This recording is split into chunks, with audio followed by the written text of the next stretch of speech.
आज मैं आपके लिए न्यूक्लियोफिलिक सब्स्टिट्यूशन का थर्ड वीडियो लेकर उपस्थित हुई हूँ। आज के इस वीडियो में मैं उन फैक्टर्स के बारे में बताऊंगी जो SN1 और SN2 रिएक्शन की क्रियाशीलता को प्रभावित करते हैं।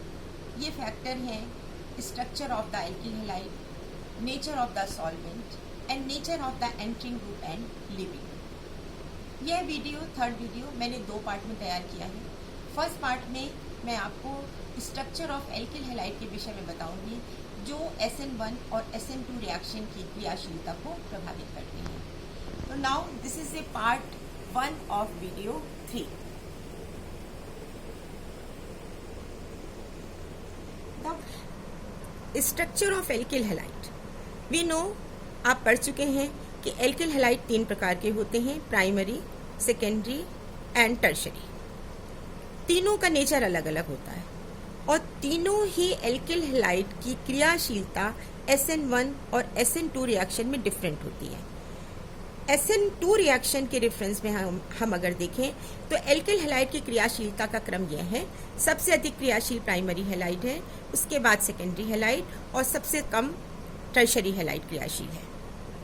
हम देखते हैं मेथिल ब्रोमाइड जो एक प्राइमरी हैलाइड है, उसकी क्रियाशीलता 37 है। एथिल ब्रोमाइड वो भी एक प्राइमरी हैलाइड है, इसकी क्रियाशीलता 1 है।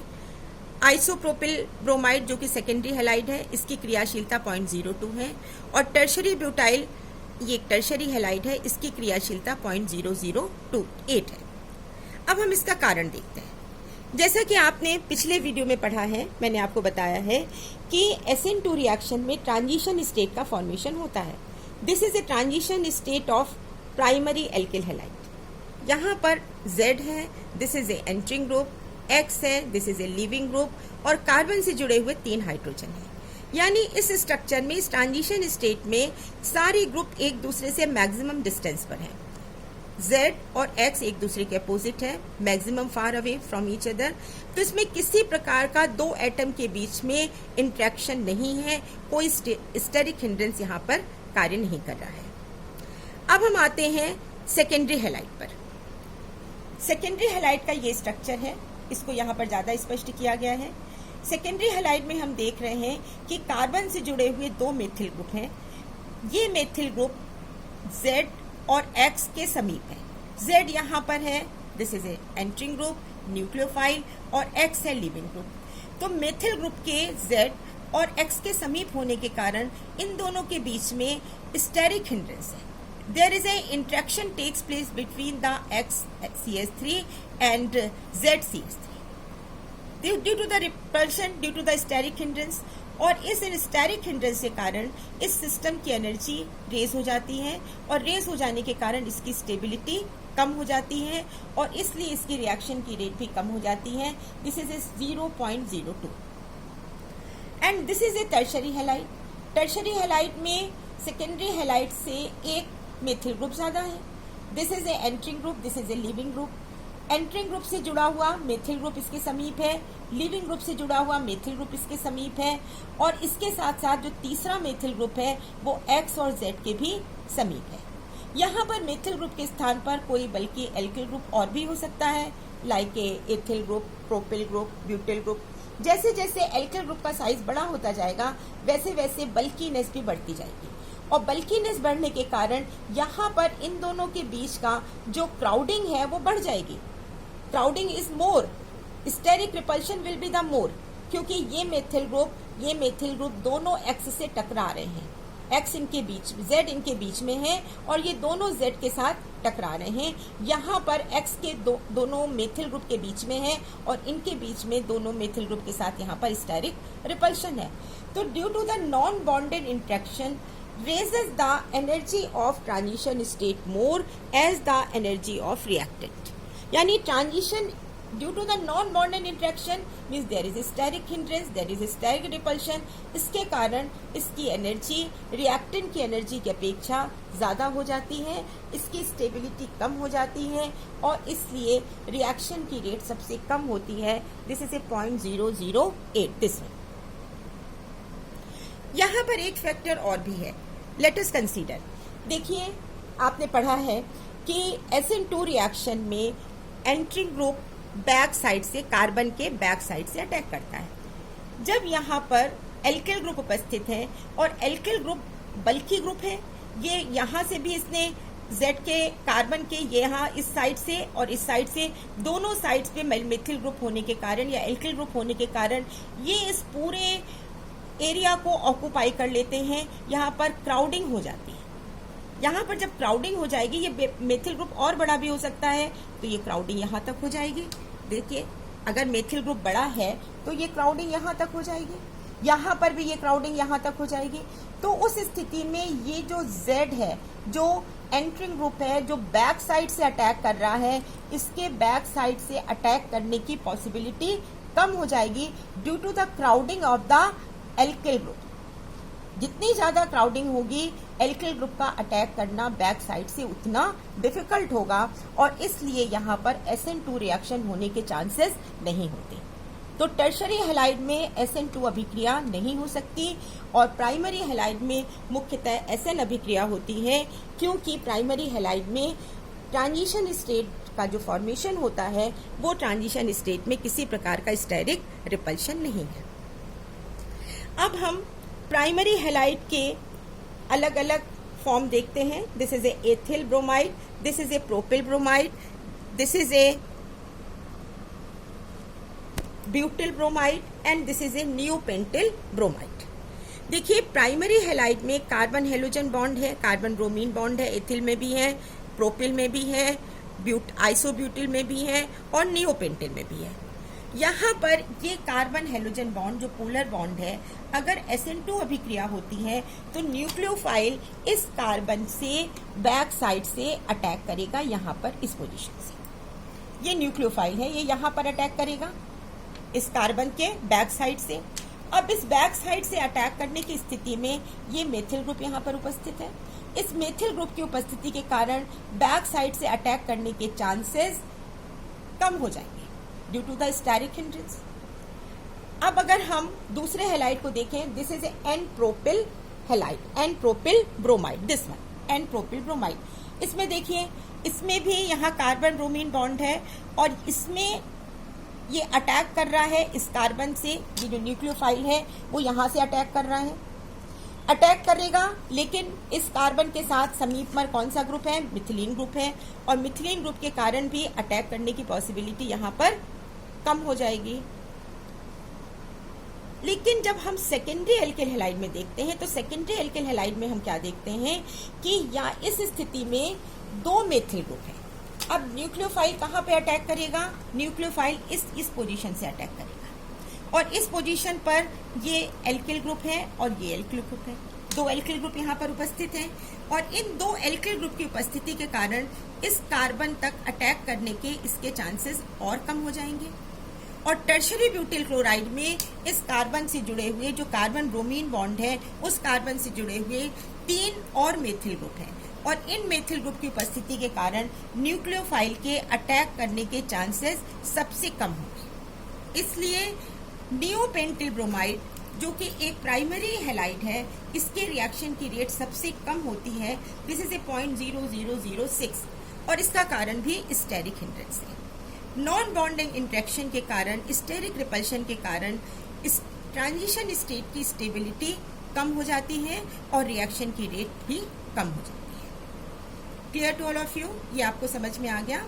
अब हम इसके बाद दूसरे एल्किल हैलाइड पर आते हैं। This is a allyl halide. देखिए, एलिल हैलाइड भी एक प्राइमरी हैलाइड है।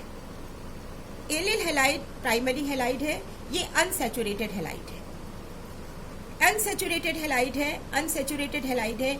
यहाँ पर कार्बन हेलोजन बॉन्ड है और एक्वस क्यूएच के साथ जब इसकी अभिक्रिया होती है तो जो प्रोडक्ट फॉर्मेशन होता है, this product it is a allyl alcohol.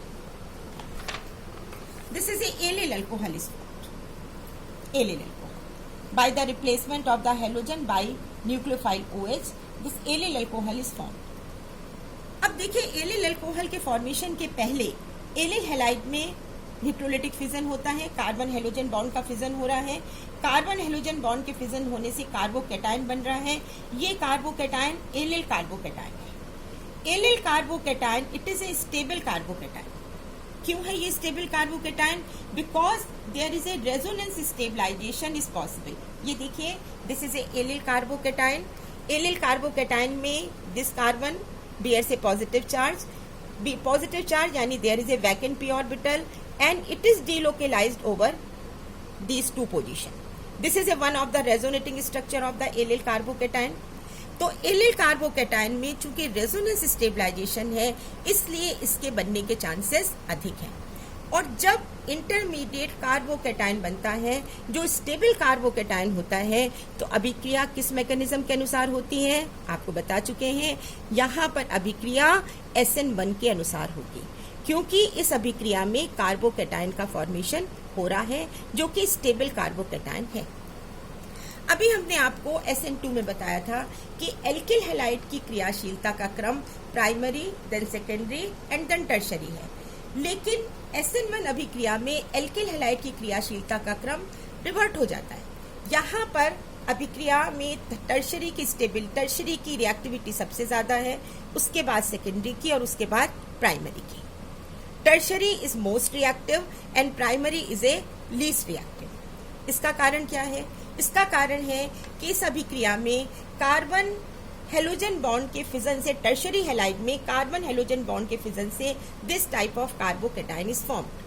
Tertiary butyl chloride का स्ट्रक्चर आप जानते हैं, पहले भी हम बता चुके हैं। उसमें जब कार्बन हेलोजन बॉन्ड का फिजन होता है तो this type of carbocation is form. This is A tertiary butyl carbocation and this is a stable carbocation. क्यों ये स्टेबल कार्बोकेटाइन है? क्योंकि यहाँ इस कार्बन से जुड़े हुए 3 मेथिल ग्रुप है। 3 मेथिल ग्रुप का प्लस आई इफेक्ट है। प्लस आई इफेक्ट होने के कारण ये इलेक्ट्रॉन यहाँ से रिलीज कर रहे हैं, तीनों मेथिल ग्रुप, और इलेक्ट्रॉन रिलीज करने से ये जो पॉजिटिव चार्ज है इस पॉजिटिव चार्ज का धीरे धीरे डिस्पर्स हो जाता है।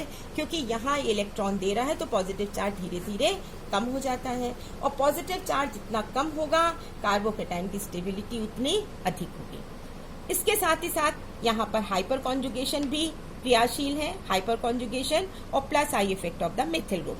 हाइपर कॉन्जुगेशन कार्बोकेटाइन, ये सब आप पहले पढ़ चुके हैं, इसकी बहुत ज्यादा चर्चा यहाँ पर नहीं की जा सकती।